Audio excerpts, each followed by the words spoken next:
There were two students yesterday visited me, and I was telling them a story about an ex-vice chancellor that he had got some very prestigious positions.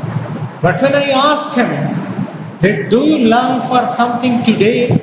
He told me at the age of about 82 or 83 that I had much better opportunities than Nelson Mandela. And he earned freedom for a whole continent. And I couldn't do anything like that. Then he said, I got more opportunities than Abdul Salam. He earned Nobel Prize, but I couldn't do anything like that.